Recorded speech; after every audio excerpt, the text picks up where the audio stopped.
Hi guys, so for anybody wanting to learn more about medieval swords, the absolute first port of call should be Records of the Medieval Sword by Ewart Oakeshott. Many of you watching this video will know about Ewart Oakeshott.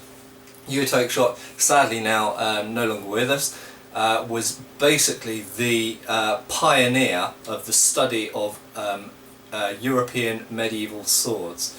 He also incidentally collected European medieval swords from the 1940s when he was quite young onwards, and this was at a time, of course, in the 40s where most collectors of arms and armour didn't take medieval swords particularly seriously, because most medieval swords, let's face it, are pitted, corroded, in some cases rusty lumps of metal, and they weren't, to most people at that time, aesthetically desirable. So the Renaissance period swords that were still kept in, many of them had been kept in arsenals and were in good condition, were collected and hung on walls, but many of the medieval swords which were in poor condition were essentially kind of ignored.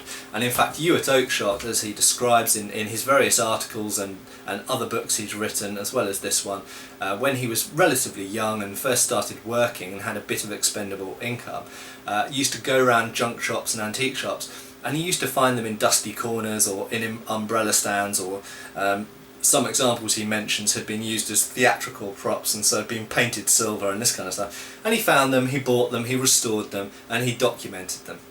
And in actual fact, some of Oakeshott's swords are now in museums around the world, because he bought and sold swords throughout his life, and many very important medieval swords have passed through his hands at some point, actually being owned by him.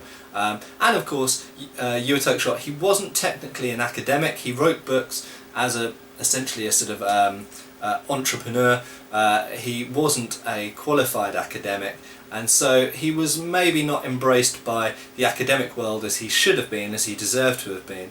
But he kept plugging away, publishing books anyway, and this is really the there are other books by him, but this is, I would say that if you're going to buy one book by Ewart Oakeshott about medieval swords, get this one, and really this is, if you're going to buy several, get this one first, okay?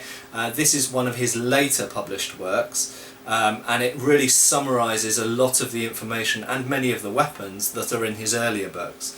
I should also mention as well that many good articles by Ewart Oakeshott were published in the Park Lane Arms Fair catalogue. The Park Lane Arms Fair is an antique arms collectors fair that happens in London, and they publish once a year. They publish a good catalogue which has many journal articles in it, and they're usually very academic and well written and well researched, really top level articles, and it's a shame that they're not more widely noticed, I would say. But Ewart Oakeshott actually wrote some really fantastic articles, and you can actually buy back copies, old copies of the Park Lane Arms Fair catalogue online by googling it. So here you go. This is available through Amazon, I believe, at the moment. Records of the Medieval Sword by Ewart Oakeshott. If you want to know about medieval swords, log off the internet for a bit. Buy this first, log off the internet for a bit and read this, because you can save yourself hours and hours of discussion on forums and YouTube by just reading this first. Okay? Cheers.